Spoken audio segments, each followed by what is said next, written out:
Dawnbreak Night Edge is coming up next Saturday, so make sure you guys go to Battlefy, and I don't know if there are any slots left. We capped it out at 128 players, so see if you can get in, and then the week after that, of course, April 5th to April 8th, Aya Senpai and myself as a crew will be on stage every day at PAX East, so come check it out and say hi. Going to be a lot of fun. Oh, no, it's Neutral Forest Happy Pig. Heyo. All right, Happy Pig. Here we go. And Unica. The terrible duo. This is something that, and he's soon to be Tarman as well. Is that going to be the most fearsome trio ever? I don't think you're going to be running that many Tartmans, okay? Tartman's kind of like Mr. Full Moon, all right? You just run like maybe one, maybe. All of them. And we're obviously giving an excuse for the men in our back to, you know, put some Tartman up because they love Tartman along with Happy Pig. They're not going to do it. Their favorite two cards. There's too ecstatic. They're definitely going to do it. Yeah. Yeah, they're definitely going to do it. But yeah, this is the first time I've actually seen a deck with Happy Pig and Unica in the same deck because it's unlimited. It's the only place you can do it. I like it. It makes for a much more defensive, neutral-oriented deck come unlimited. And, you know, this is what I'm kind of talking about. Like, this format looks kind of like a carryover from rotation because it's what people are comfortable with. They know how to win with these decks, but they get to add different solutions than they otherwise would in rotation. Just a board full of 1/1s, 1/2s, not a lot of stats. I'm going to trade away 2 of the followers just to make sure that nothing remains. Yep. You know, of course, essentially pseudo ward. You got to take it off the board, otherwise it will just heal at the start of your turn every single turn. Yeah. I mean, I've been kind of loosely following these aggressive Forest Craft lists, and Ferry Driver still seems like it shows up too often for how little you actually use it. Right. Like, in my mind, you played as a one-of, as an option in your deck. But a lot of these decks are running 2 or 3 of it, and I think it's just a carryover, again, it's of the aggro forest deck that was in rotation. So many times it just is there, and it's just a 4-play .33. Yeah, it is interesting. I mean, we don't see, you know, a lot of the things that I even would kind of want to see, like Weedman, for instance. Weedman feels like a very underutilized threat in these decks. It's just a 2-play .2 attack follower that pumps something that's already in play. You know what I mean? It's kind of like that Swordcraft pump that you get with Princess Vanguard and things like that that people used to play, but they just don't employ that threat in this deck, and it's interesting to me. Yeah. GOMMS is thinking carefully about the turn. I think it's very smart to do so. There's not actually a lot of good options. So here we see the first kind of attempt at a Fairy Driver, which still a very dangerous card, right? You know, obviously has a lot of opportunity to change the flow of the game, especially if it survives here. So you almost, you know, I suppose this kind of guarantees that the Elf Twin Assault will tag it. I almost feel like this game is over. We're a Unica through, 2 Happy Pigs in play. We've got Ward next turn in the form of Hector. We've got Heals in the form of Aaron. There's no late game yet, but realistically, I don't know how GOMMS is going to force through the amount of damage he's going to have to fight through here. Yeah, this turn is obviously going to be very important. Probably going to have to use the Airbound Barrage, I'm assuming. I mean, every option just looks bad for GOMMS right now. I mean, he can clear board, but again, if he clears board, that means RIRIPWN just goes right back up to 20, and that's less resources that GOMMS has. Yeah. He doesn't have board anymore, and he's not going to be able to take board back, especially if this Hector hits. On RIRIPWN's side, I think he has a very good defensive hand, but needs to find a few more options to have a good end-game game plan. Of course, the Beauty and the Beast can just kind of walk up at any moment here. Realistically, though, against an aggro deck like Forestcraft that doesn't have card draw, you don't even need endgame. You just need big threats that they can't deal with, and you just kind of win with whatever you got left over. Yeah. Yeah, no card draw in hand. No card draw in either hand, but you're right. The fact that you have to spend resources to fight through these Happy Pigs is yeah, doesn't feel good. Less than stellar. I like the play, though. So GOMMS essentially got away with as much as he could this turn. Cleared the board, developed the board, kept an evolved threat in play. Yeah, man, Fairy Driver and 1 Fairy here. Oh, God, and the Jungle Warden. There's just so much ward. Now, the Hector is not activated, and I would say at this point, like you mentioned, you just kind of need big stuff. I feel like it's totally fine to just throw the Jungle Warden down. Yeah, no reason not to. You can evolve it here. Again, you don't really need to. It's probably safer to. But, again, not needed. This forces your opponent to answer it anyway, and then you can kind of just run over everything next turn with Hector. But looks like he is going to evolve, make the super safe play. I don't see any reason why not to. Again, all you need to do if you're RIRIPWN at this point is run GOMMS out of cards. Okay, Brambles, but It's not bad. It's technically card draw. That's what Forest Craft's card draw is Fairy Generation. Yeah. And I would assume you keep the rest of these 3 fairies in hand. Okay. Oh. I mean, they would have been able to activate off a Fairy Driver on the next turn in just a smooth play, and especially if you use an Evolution Orb here, now your out-of-hand kind of ability to affect the board is even weaker, so I don't know. Honestly, this is just a rough spot overall. I mean, any play right now that RIRIPWN makes, even a Hector without the actual upgrade, you know what I mean, is still very effective. It'll clear out most of this board. Elf Twins Assault right here. Yeah. Aaron great. On the warfield, Hector without the effect, just the evolve. This is going to mean that the fairies on board are enough to clear it, but again, GOMMS without any card draw, every time he throws down these cards, the trade is not even, right? Yeah. Oh, man. That's a good top deck, but it's... That's not bad. I mean, he can actually employ his entire hand here and get some damage in. But again, this is it. GOMMS has nothing left. All resources used. Make yourself useful. Make yourself useful. That was actually I can't even imagine him drawing a better couple cards in this, the matchup elf the way he song. did. Yeah, Wood of Brambles into the Elf Song. It was really good. Just gave him a fighting chance. And it's refill. Nope. Don't do that. Don't do that. All right. Is Beat of the Beast activated? You need 5 cards after playing it, right? You do need 5 cards and you need 3 neutrals, so it's turned off in both cases at the moment. Okay. Is this just a Sahak Wheel Ariat? Sahak Wheel Ariat's not bad, but you can't You really lose clear it. the 4/4. But yeah, losing the Ariat's not that big of a deal right now. Next turn you do have the Aaron with a free Evolution Orb. Elf Twins Assault really doesn't get you ahead in the board, so yeah, I kind of like this play. This does use up both of the neutral cards in your hand, but I don't think you care anymore. Okay, looking to maintain the area in hand. Knowing that there are fairies in hand, accepting this big chunk of damage that What is GOMMS it? can produce. 2, 4, 6, 10. Okay, never mind. Actually, That doesn't add any damage. He doesn't Yeah, have board because you have space. board lock anyways. Yeah. You have 10 damage here. That's a lot. After being locked out this entire early game. We were still just talking managed about to Fairy fight it. Driver too. Of course, this is actually a conscious decision on RIRIPWN's part, right? He just he let the allowed Fairy this. Driver stay. Yep. But it is a lot of pressure coming out of GOMMS. I hope this doesn't come back to bite him. I mean, RIRIPWN has been in a commanding position all game, and now he's just like, you know what? I'm going to let you face me for a bunch real quick. A lot of it, I think, comes down to, again, talking about neutral forest and card draw, right? It's only effective if you have a large number of cards in hand, which effectively means your options are, it's less good to play out early options. That's basically RIRIPWN's game, right? He was forced to kind of reduce the cards in hand, reduce the amount of neutrals he had. His Hector didn't get the value. His Beauty and Beast is not getting value, you know? His Elf Twin Assault is basically useless.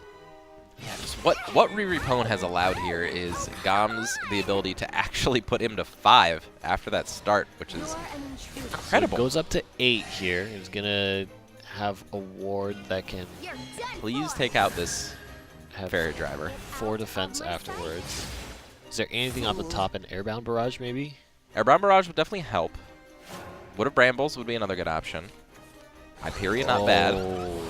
That was not a bad card. This is the last ward that RIRIPWN has. Interesting. I would have swung the Fairy Whisperer. I would have left one fairy because if you bounce that, and the fairies are more valuable, right? Okay, drew a ward. Well, technically, but Fairy Whisperer with the bounce can produce more card advantage. So that ward was sorely needed. Like RIRIPWN actually played himself into a way that he could lose this game, and I feel like he didn't need to. Each of these top decks, I mean, that might have been GOMMS' last chance, that last draw there. Yeah, that was not a good draw. Yeah. He might need to hold this. I don't think he can afford to just flood the board with 2 more fairies here. Yeah, you're giving up your chance to win if you do that. Yeah.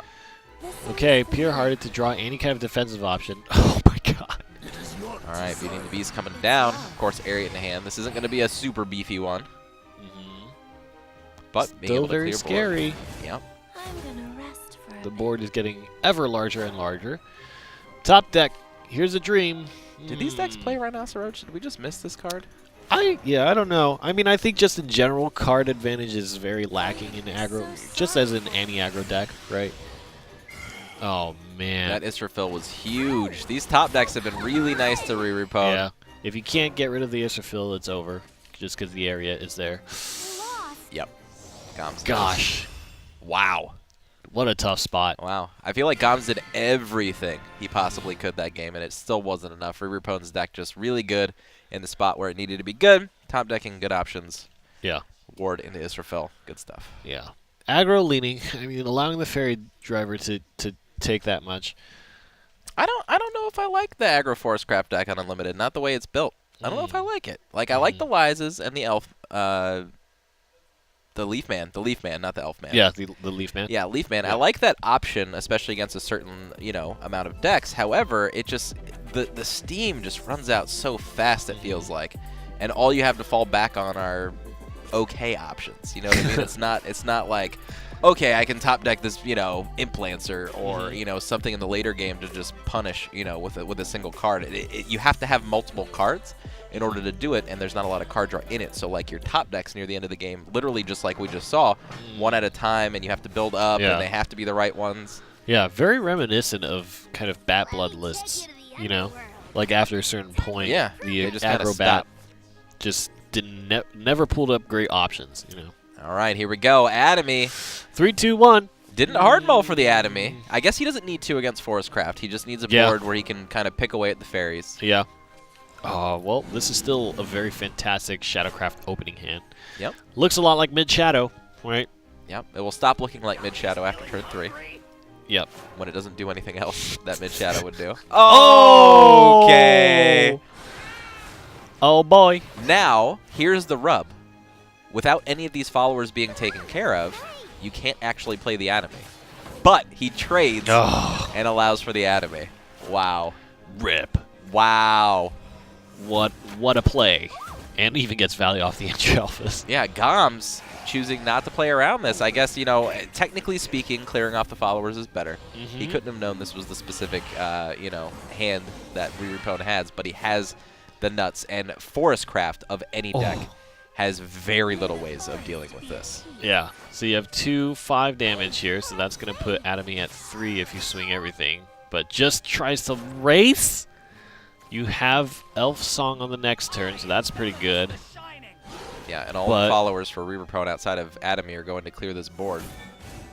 Yeah. I'm gonna rest for a bit. So definitely going face, and this is the evolution turn. The fact that you set up the Bellinus is actually so great, I think. Because it's really not the Atomy, the Atomy is going to have everything thrown at it, right?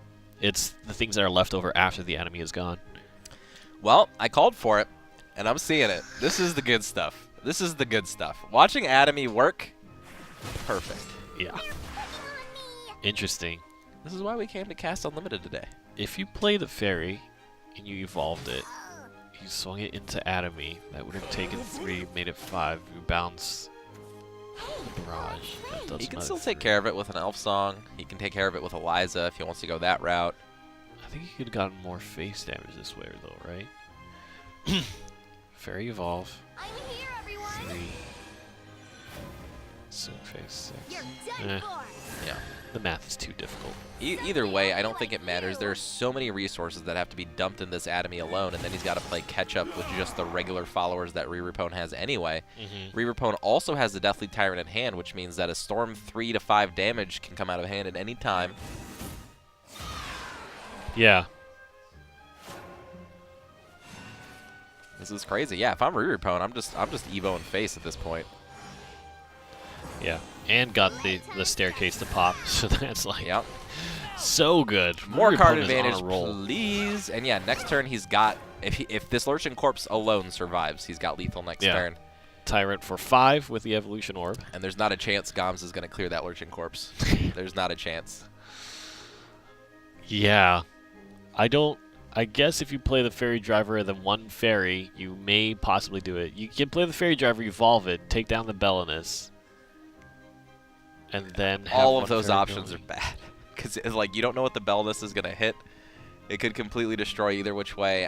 And again, I don't think GOMMS will ever actively destroy this Lurching Corpse. I don't think he's thinking about the 1-of Deathly Tyrant on turn 6 after this draw. Oh man, well he definitely isn't, because this'll do it. I mean, he can. It is possible. This'll do it. If he is a better man than me, he will take care of this Lurching Corpse. Let's go. Oh, no. Oh, he is a better man Yeah. than me. What a Oh, boss. no. What a boss. And gets punished for it anyway. But that keeps him alive. Yeah. But again, he's going to have to do this every single turn for the rest of the game. He cannot allow one threat through. Yeah, I mean, I think at this point you're just going through the motions, right? Yeah, Just you're flood just the spamming board. the board and hoping one of them sticks. Yeah. That's it. I just think the Gloomy Necromancer, too, you almost just don't want to play that, right? Yeah, I'm interested as to why he's even Demon Eating at this point. Like, just keep the board full. I mean, you've got the win. I mean, if an aggro deck has to play defensive with their last resources, they're never going to beat you anyway. Yeah. That's certainly true. Ooh, we'll play the Gloomy Necromancer. Yeah. I mean, honestly, another plan in his head is just like, you know what? If he does, for whatever reason, if he's able to clear my board every single turn, I'm going to build up to those 20 shadows. I'm just going to do it. Which is super important. Super important to do. I think at this point, GOMMS, you have to clear the board every turn. You don't have a lot of fairies.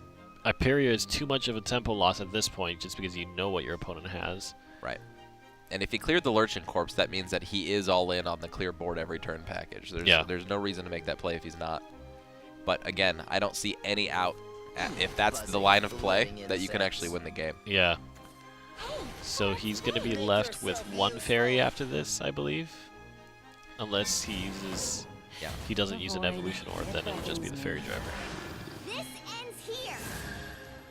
All right. Pretty bold for a bunch of Then again, bums. Caradwin is also an option. Caradwin can come down and resummon the Atomy after clearing this fairy driver. That's right. Oh, that's the play. Yep, going for it. Ceridwen again. Yep, Sarah doing a lot of work this game. Yeah. Oh, man. Oh, and making the value play. Yeah, this is... No, and there's no more evolution orb. RIRIPWN with another quick 2-0, Yeah. just drawing out of his mind. I don't know what magic has been bestowed upon RIRIPWN, but he is doing fantastically. This is how he got here, and he's making a name for himself with it. Yeah, made a lot of great decisions, too, with the options that he had. Yeah. I think a lot of it could actually come down to GOMMS clearing that follower in the early turn. I mean, a lot of it has to do. I mean, when you're talking about a match that you're going to win by inches, right? Like, every play matters. Even one missed opportunity, one extra follower dead, one extra point of damage, nothing.